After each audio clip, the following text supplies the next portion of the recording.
This is basically everybody's in, everybody's paying attention, everyone's focused. I'm not going to say it's guaranteed quality time, but it's pretty close. But as soon as they can talk, how long do I have to wait? Like, when can I stop playing role-playing games with my kids? But with kids, there's no habit, there's no preconceptions, and they get into this. They get this really easily. I've yet to meet a kid who's a bad role player. I have a confession to make. I am a tabletop gamer. Nerd alert! Nerd alert! I'm also a dad. Am I the baddest dad a kid ever had? And I want to share my love of tabletop games with my 3 kids. But the question is, when is the right age to expose my children to the magic of tabletop games? What is the right game to play? Martin Lloyd is a father, a gamer, a game designer, and a lifelong role player. He first came up with the idea of Amazing Tales to play a game with his 4-year-old daughter when it was rainy outside. And in 2019, he was able to publish Amazing Tales. This game requires 0 prep for the parent, and it's so easy, your 4-year-old could GM it. You got it, dude. Let's go make your claim to game.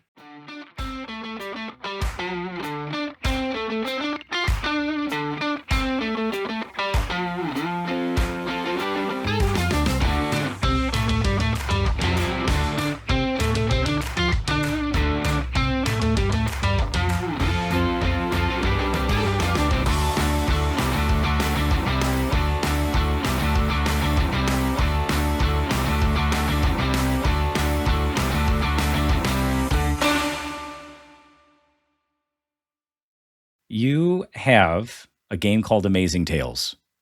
I do. Yeah, you do. I have it right here. Hey, there it is. People Yeah, watching at home. it's really fun art. I think the art really tailors to children. My kids would pick up that book and start looking through it right away, I think without batting an eyelash. Without batting an eye. And what I want to know is, you developed this amazing game, and the game is designed to be played with children and their trusted adult, whether it's a parent or somebody else that they're trusting to go through this game and this story. It's got some really amazing reviews. I went through the reviews on DriveThruRPG, N-World. I was looking at Geek Native. There were other blogs and podcasts that were just speaking its praises. And the customers, they think it's, I'm going to use the term, the bee's knees. Bee's knees. Like, it's pretty cool. And so what I want to know is, why do you think it works so well? What do you think the key reason is that Amazing Tales works so well and has been so well received? Yeah, I think a big part of it is it's really, really simple. I think I don't know if the 200-word RPG contest is still a thing, but I did put Amazing Tales. I got it down to 200 words and put the full rules in for that once. So it is really, really simple. And that means that 4-year-olds really can play it. So one of the things I used to say in the advertising is, rules so simple, your 4-year-old can explain them. And it's true. People say to me, oh, that can't really be right. It's like, it is. You can, and I've seen people send me photographs of kind of 4 and 5-year-olds who are GMing.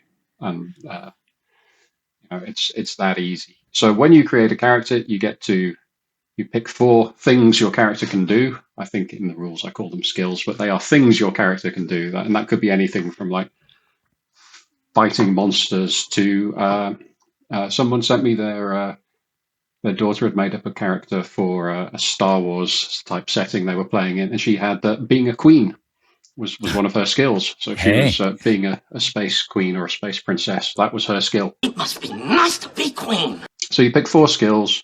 They each get a different sized dice, because rolling different sized dice is fun. So you get a 6, an 8, a 10, and a 12. And then whenever you do something, you roll the dice. If you get a 3 or more, you've succeeded. If you get a 1 or a 2, you have failed, and things get worse. And things will continue to get worse until you pass a roll. And that's it. That's the whole game. And that's the way the cookie crumbles. So regardless of the size of the dice, regardless of the sides on the dice, Yeah. it's 1 or 2 fails, anything above 3 or above 3 success. Yeah. I love that. And we do sometimes say, if you get the biggest number on the dice, then something super special happens. But that's an optional rule. Super special instead of critical success. I like that term. There's no hit points or anything like that. So this is a game for ages 4 and up. So, I don't know anybody who thinks it would be a good idea as a parent to kind of kill your child's character at age 5. So there's no hit points, so that's fine. So things get worse, and it can be really exciting when you fail 2 rolls in a row. So maybe the monster first he catches you, and then he's going to devour you, and he's holding you there above his mouth, and you've got to think of something to kind of get out of that situation. That is plenty of drama for the average 5-year-old. You don't need to tell them they're down to like 2 out of 12 hit points at that point. It's like, no, if you mess this up, something even worse is going to happen. So that works. And the other is the GM never rolls any dice, so it's not adversarial. So it's always just player facing. The player's always the one taking the action. It's a collaborative storytelling focus. Yeah, that's a nice way of putting it. Now, when you were talking, the GM doesn't roll any dice. In some other games, the GM does a lot of things. The GM is prepping the game. The GM is coming up with the scenarios. The GM is making funny voices. The GM is maybe not making funny voices, but definitely having to describe a lot of the story. How do you feel that that weight? I think we talked about it being the mental weight of running a game. How is that balanced in this situation? Yeah, so I think exactly what you say. For sort of, if you're playing with grown-up friends or teenage friends, then role-playing games do put a lot of cognitive load on the games master, particularly if you haven't got sort of really good group dynamics. So the games master is supposed to provide the scenario. He's often also supposed to provide the venue and the snacks. You should at least outsource all that stuff. And then also be the one who knows all the rules and who knows what's going to happen next. And and on the flip side of this, you have players turn up and kind of say, "Oh, I can't remember the name of my character," and that's always kind of disappointing. So you feel like the games master is doing all the work, and the players are kind of there to be entertained. That's never very good. What works really differently when you've got an adult and a child is that games mastering is a fairly intensive business, whatever age you're running for. And if you're running for your 4-year-old or your 6-year-old, then you're working quite hard to think up stuff that they're going to like and that's going to keep them going and to deal with whatever strange curveball they've just come up with. Look, a goose. But the key thing is for them, it's pretty hard work too. They're telling this collaborative story. They're trying to think about a character. They're trying to imagine the world that you're describing. And they're trying to do all that as they're going along. That is hard work for a 4 or a 5 or a 6-year-old. And to keep this up for 20, 25 minutes, which is kind of a good length for a game of Amazing Tales at that age, that really puts a load on them. And the great thing is that means everyone's equally engaged. So if you've got a small child, and you have played Snakes and Ladders with them, or Ludo, or something like that, you know how hard as a grown-up it is to stay engaged. Dad, wake up! You roll the dice, you move the thing. For your kid, this is super engrossing, and they're really into it, and they'll be explaining to you how they are really good at rolling 5s. And but they need a 4, and the thing they're really good at rolling is 5s. And you get all of that going on. But for the adult, or when you're reading the storybook for the 20th time, it's hard to be engaged, and the kids can tell that. They like spending time with their parents, they like doing things together, but they can kind of tell when you're tuning out a bit. So I think what makes kids and adults really respond well to Amazing Tales is that this is basically everybody's in, everybody's paying attention, everyone's focused. I'm not going to say it's guaranteed quality time, but it's pretty close. That's one of the reasons I think kids love playing the games, because it's really something you're doing together. And at the end of it, you've got a story you could tell together. And both sides can say, well, that only came out that way because of both our contributions. Everyone realizes that. Yeah. Two things that came to mind. That time limit is gold, because, even keeping adults paying attention. I believe there was a TED Talk study done, and TED Talks international, right? Like these speaking events that people are trying to go to learn things and be inspired. They don't allow you to go past 18 minutes in those talks anymore. because the average attention span, even for adults, has gone straight down. That makes a lot of sense to me. And yeah, I have to say, I don't watch a lot of actual plays. I know some people love them, but I find it really hard to stay with them. Um, and when I'm running games, I really try and keep for adults. I really try and keep turns short because I think if everyone's turn is taking 3 minutes and you've got 5 players, then I want to do something more than every 15 minutes. I know I'm going to start tuning out. If you are running a long-term campaign, treat each one like a one-shot. Treat each one like a little episode or a movie. And, the difference between an adult TV show and maybe a children's TV show, the timing is different. At least by 5 to 10 minutes sometimes. They're not always the same length for each program. So that makes sense to me. So as you were developing this, most game designers, if they're good, which you're good, they have play tests. Right? People are testing the game and trying to figure out how the game works and what doesn't work, and adjusting and doing all that pre-work before you actually sell the game and make it big. What did you find unique or unexpected as you were going through the play tests with either parents or children? Yeah, just to start on the design end, I did do quite a lot of looking around online, talking to people who'd written other games for kids, talked to them about their experiences, and watched actual plays online. And this was when Google Circles was still a thing. So there was actual communities I could dive into and engage with. And one of the things I got was there was this huge desire on the part of, if you are a role player and you have a small child, your first question is, how long do I have to wait? How long do we have to wait? Before they can talk is too young. But as soon as they can talk, how long do I have to wait? Like, when can I stop playing role-playing games with my kids? Is just this thing role players have. Because it's a great hobby and we want to share it, I think. And that leads to lots of people trying to play games with their kids far too soon, I think, or games that their kids aren't ready for. So if you go on YouTube, you will find plenty of videos of sort of dads trying to get their 3 and 4-year-olds to play full-blown Dungeons and Dragons, rolling D20s, and it like the kid's there and they're present, but they're not, but dad is kind of doing everything. It's almost always dad. Yeah. And I'm not sure that kind of shared experience is really happening. So that was one thing, was there was this huge demand, but it wasn't quite working. And then the other thing was just taking things out of the design.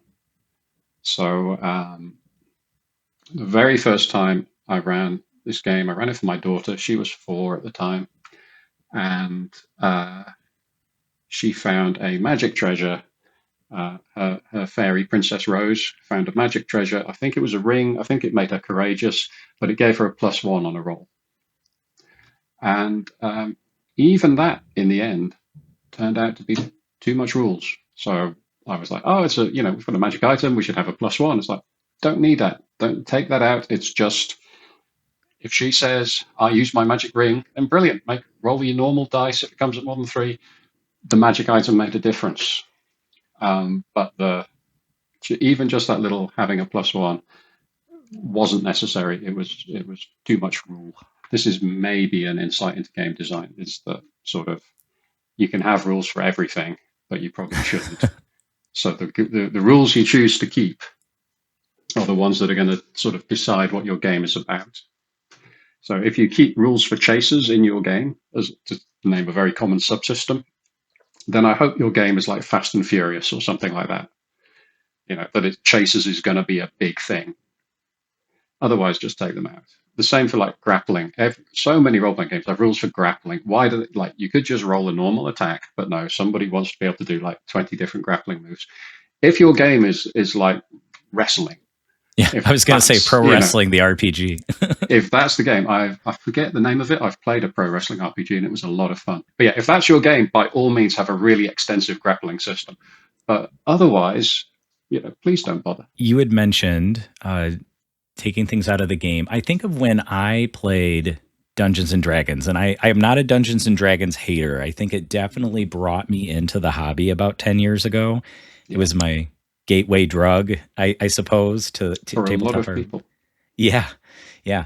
And there were just certain things I didn't want to do. I didn't want to keep track of how much food my players had as they were traveling across the desert. I didn't want to keep track of, I don't know, any of the minutia that normally I don't want to think about. Like I have to think about that if I'm traveling across country with my kids. I have to think about making sure we have food.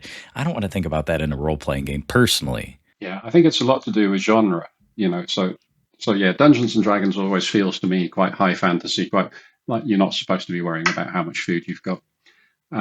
If you're playing something, Game of Thrones-esque, and you're somewhere out beyond the wall, and it might be quite interesting to start giving people decisions to make about, okay, there's you and there's the 10 guys you're with, and you've only got enough food for 8 of you unless everyone's going to be hungry and suffering.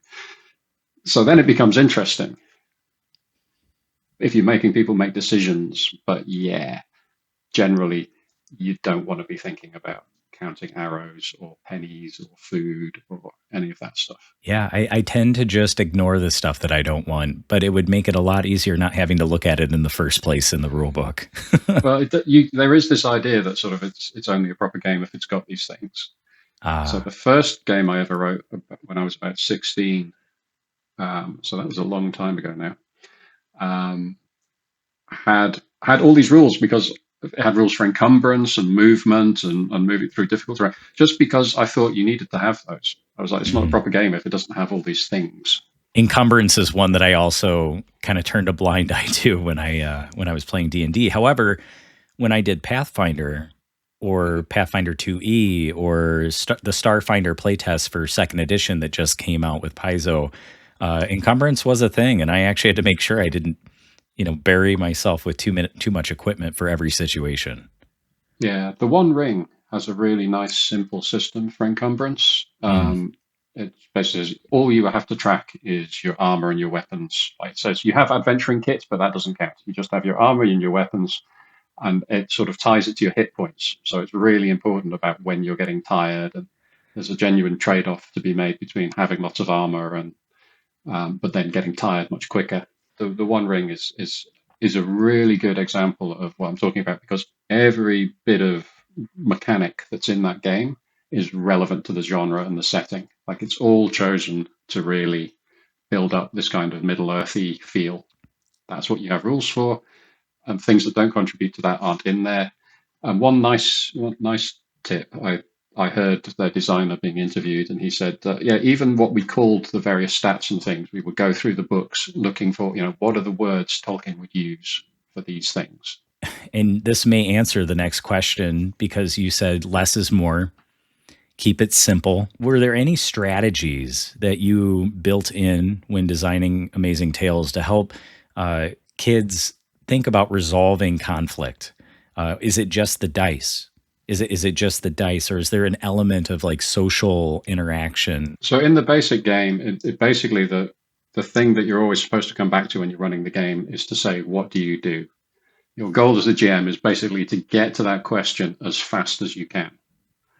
So, maybe a little bit of description, maybe set the scene, but you want to get that question on the table really, really fast. What do you do? This happens. What do you do? This happens. What do you do? And then listen to your kids and what they come back with. They will have picked their 4 things their character's good at, so they'll probably suggest those. One thing they often say is something like, I roll my fighting dice. Or can I roll this dice? But, so I do think it's good to kind of go and prompt for like, no, what do you do? And then we'll decide what dice that's going to be. That's a struggle for even new gamers, new adult gamers too. Yeah. So I think but with kids, there's no habit, there's no preconceptions, and they get this really easily. I've yet to meet a kid who's a bad role player. One thing I suggest, it's not a rule, but it's a suggestion, is if something fails, you have to do a different approach the next time. So if you say, I fight the monster with my sword fighting skill, and that doesn't work, then the next thing you have to do has to use one of your other 3 skills. So the situation gets worse. The monster parries your attack and knocks you down, and now he's going to throw you in his cooking pot. It's like, okay, what other skills have you got? That works quite well, and it works quite well with adults as well. To say, you have to try something different. Well, that's the real life skill, right? Yeah, Sometimes something works and then sometimes that same strategy doesn't. And you have to go into your toolbox. Usually it's an internal, in your head toolbox or in your heart toolbox. And you have to come back to the situation and do something different. What is the challenge here and how can you fix it? Or how can you get closer to this other individual? In our house, we we have a, how do you help the other mentality. I have an 8, a 7, and an 8, a 6, and a 4-year-old, and that does not always work right off the bat. There is a little bit of facilitation, like a real life game master here, trying to get my kids to get along. But yeah, that I love that you have to take a different approach when something doesn't work the first time. I heard from some therapists who had started using Amazing Tales with kids, and there's a whole bunch of other products and therapies that have been brought up around role-playing games, but I got in touch with one of them, and there's a supplement to Amazing Tales, the big book of Amazing Tales. Nice. And she wrote a chapter for this, which is about using Amazing Tales in therapeutic settings, or to help kids address things. And it's quite interesting the way she describes doing that, because she talks about needing to maybe do things that you wouldn't normally do as a GM. So if you want to address a specific issue that a child is having, then you sort of have to push that button. And then when it doesn't work, you have to push that button again and push that button again until they kind of come up with a different response. And then you can kind of reward the response that was desired or whatever. But that is not how I would suggest you sort of GM a session if you're running it for fun. Yeah. But the idea that you kind of, okay, well, this thing that frustrates you as a child is the thing that we're now going to put in the game to see how you deal with is quite an interesting approach. What I've learned in my professional job when I'm coaching individuals or managing anybody is that I like to talk a lot, right? Like I want to give advice. I want to keep speaking. I don't always leave room for a pause or silence. What is your thoughts about that? Being able to, as a GM, stop talking and let the players, or in this case, maybe the children, speak. Yeah, well, like I say, it's about getting to that question about what do you do as fast as you can, and then shut up. Shut up. And they'll have an idea, and listen to what your kids say, because it's often they will say something that isn't quite what you're expecting, or they'll come with something that's a bit left field, or they'll have not quite understood part of your description. And so it's good to really listen and not just sort of assume that you know what they're going to do. That's their input to the story. That's how they can contribute. So you've got to take that on board. This is a scary question to ask a child, but sometimes I'll ask the initial question, they'll give me an answer. And then I got this from Michael Bungay Stainer, who wrote the Coaching Habit. He'll say, anything else? Anything else? And you could go down that rabbit hole with a child, I think maybe farther than you want to. But it's amazing when you take more layers of that onion away. Ogres are like onions. To use an analogy, the question onion, you'll get a lot farther. It's almost like when you were saying pushing the button. Anything else? You come up with some really interesting stories. Another thing I like to do is, and I suggest in the book, is to not decide everything up front and ask the players what happens. You find the horrible monster that's guarding the treasure. What is it? The kids may well come up with something way more interesting than you had in mind. Yeah. So that sort of handing some agency over to the players is, I think, also great, that they can contribute and suggest. And, in the end, whatever it is, they're going to roll the dice and have to not get a 1 or a 2. That makes me think, I've read a book multiple times, The Lazy Dungeon Master by Mike Shea. Mm-hmm. Yeah. Also The Return of the Lazy Dungeon Master. And there's a phrase in there, and I'm probably butchering the phrase, but it doesn't become real until your players make it real. And I've really tried to live by that. where maybe I have an idea of what's in that treasure box, but they may come up with something way better and I just scrap it. It never sees the light of day.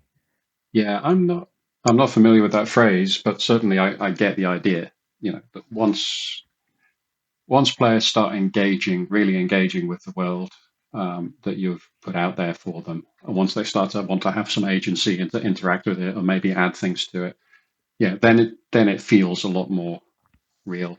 I find as a player that I really like games where you get to have a bit of a home base, so Okay.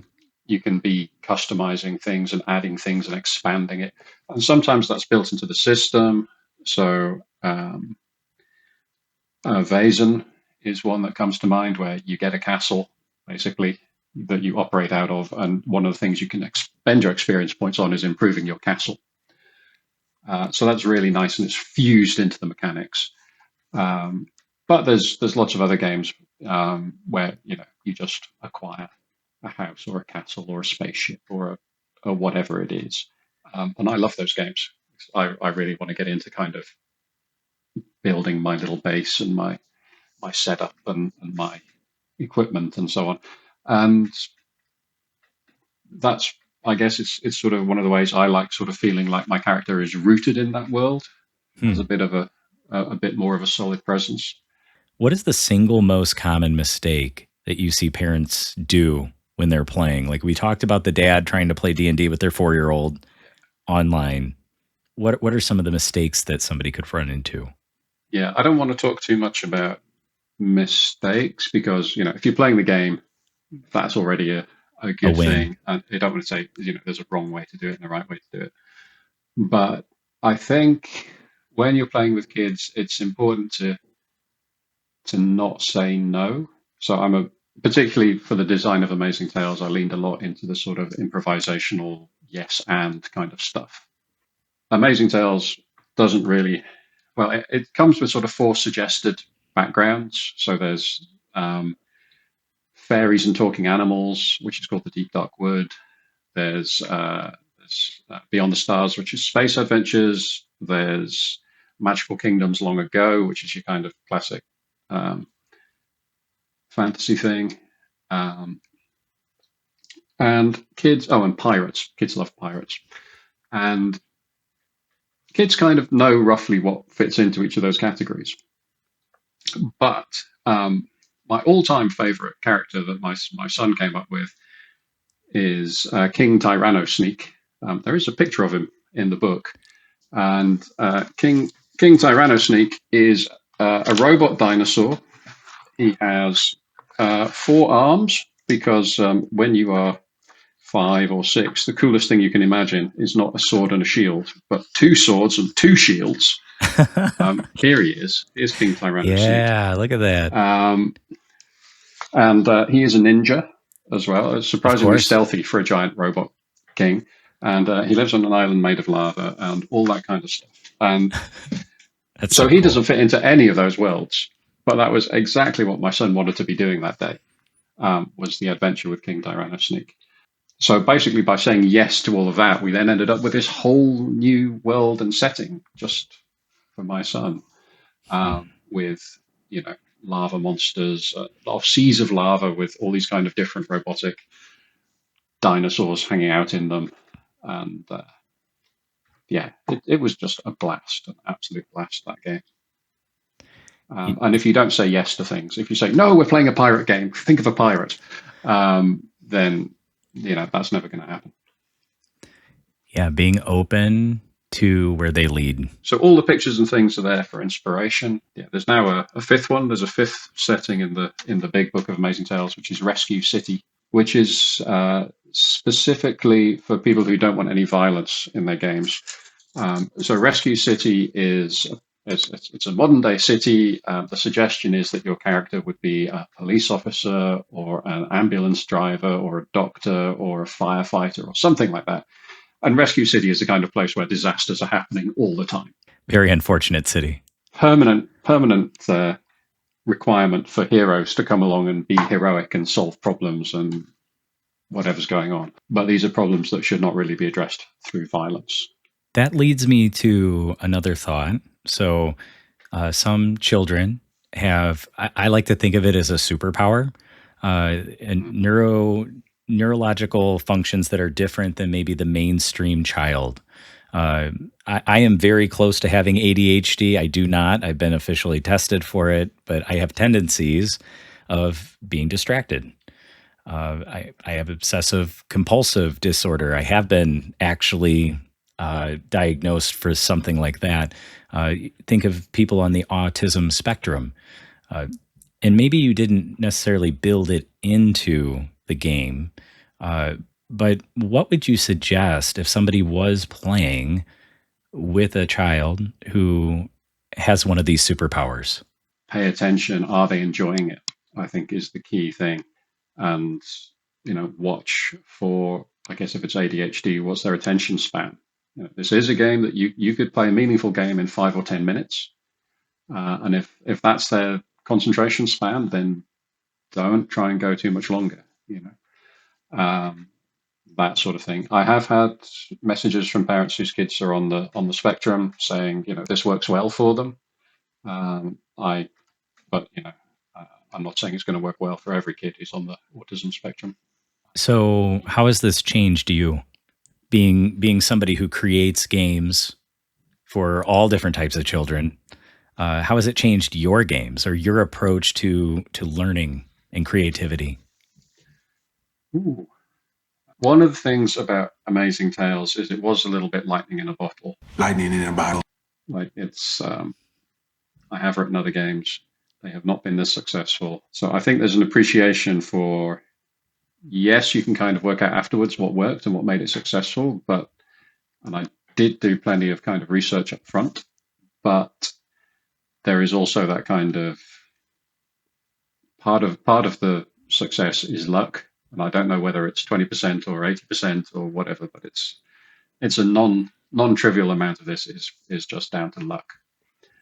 Do you have the right thing at the right time in the right way? How has it changed me? I don't know. It made me a lot more, maybe a bit more confident in my GMing and playing, just to kind of throw stuff out there and go with it. And it's kind of cool to know that you can sit down with a bunch of kids and entertain them for half an hour, and they'll come away going, "That was amazing," Yeah, which is quite a nice superpower to have. I might go run and play Amazing Tales right after this. My kids are going to come home from school, and I might binge the book and then go make an adventure. It's the length of time it takes to read a bedtime story. That was kind of one of the design requirements, was you had to be able to play a whole game in the time it takes to get through a bedtime story. I love that backwards design. Like, who am I doing this for? Instead of this is what I'm doing, now match the game. It's who am I doing this for? And let's match the experience to who I'm doing this for. That's just so cool. Try to come up with a 10-word phrase that really nails down the core message of what you do.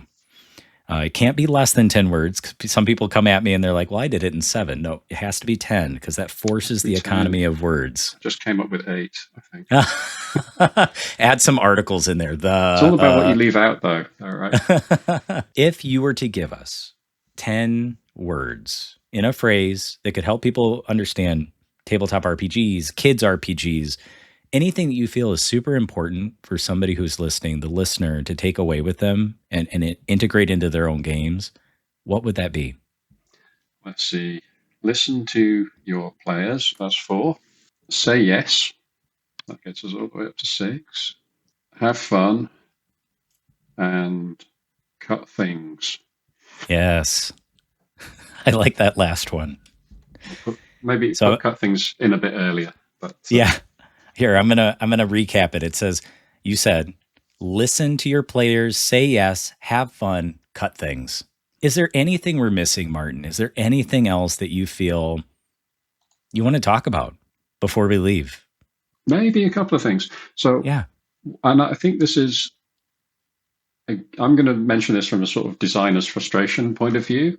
But you mentioned Guy earlier, and the group I played in with Guy and a few others,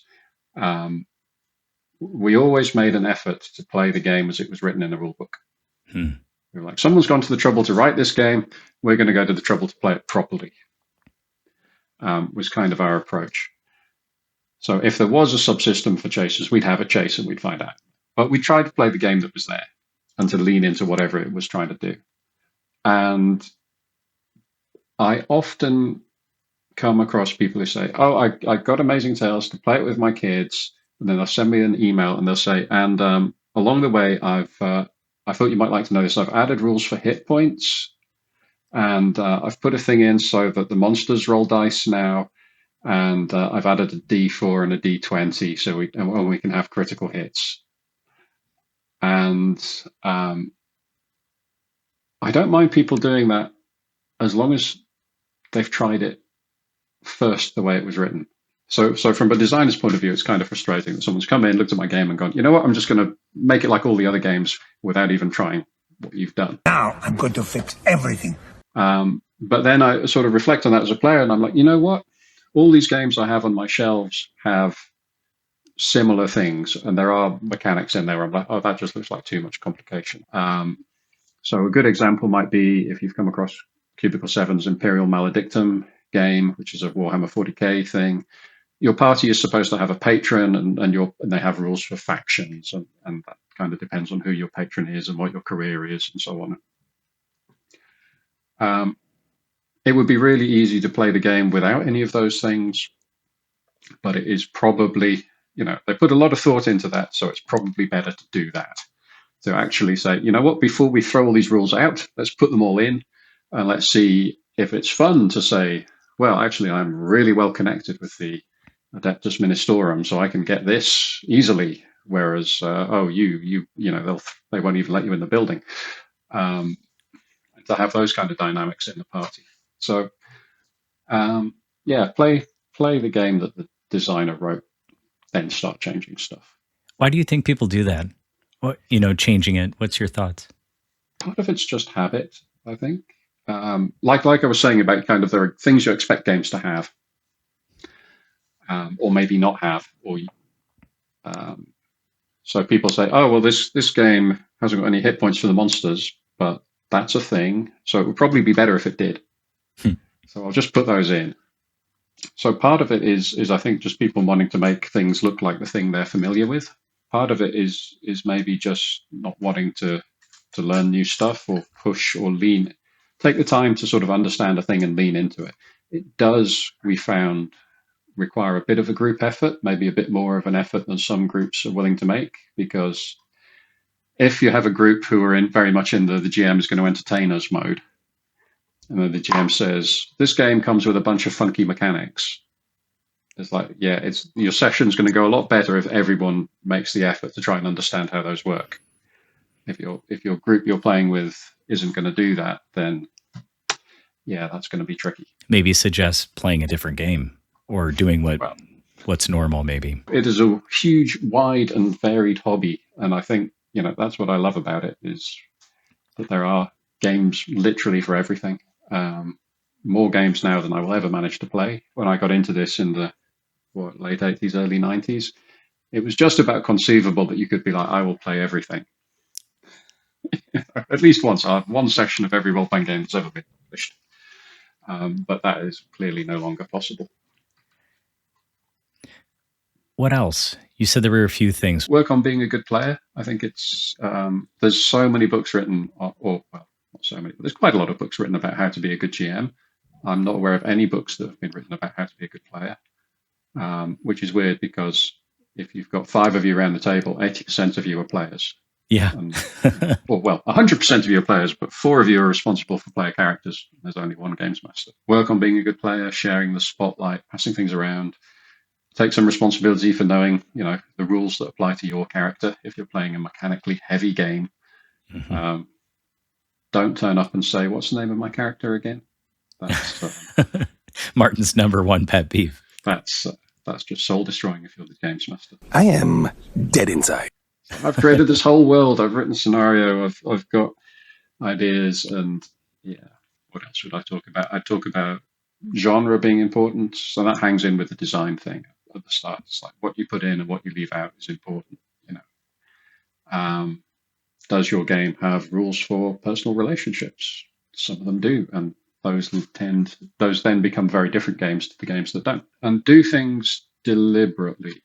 I think, like quite a lot of people, I like quite a cinematic style of GMing, so I'll often describe what, the camera panning in, or set a scene kind of as if I was describing a movie I was watching. But you can take that a little bit further to kind of, what kind of thing am I making? What kind of pace is this going to be played at, and that sort of thing. So I run a Dungeons and Dragons group for my son and his friends. He's 14 now.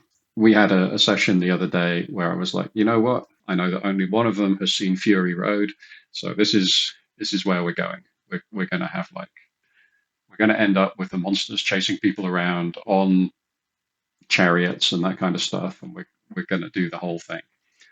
And as it turned out, we ended up, one of their characters got captured, and we ended up with them sort of dangled in front of the two bears that were pulling the bugbear's chariot as the kind of carrot on a particularly nasty looking stick, so it could hurtle after them. And it all got really quite Mad Max. And that was great. And afterwards they said, wow, that would have been such a good movie. That scene at the end, that would have made that whole fight would have been such a good thing in a film. It's like, yes, that is exactly what we were going for. So yeah, don't be shy of leaning into that kind of thing and shamelessly stealing from movies. Martin, thank you for being on today. If people want to learn more about Amazing Tales or anything that you do, where can they find you? Where can they find your works? Yeah, so the website is amazing-tales.net. So www.amazing-tales.net works. I am no longer on social media, pretty much. I think that's not a decision I regret. It's you can also search for it on Amazon. That will turn it up.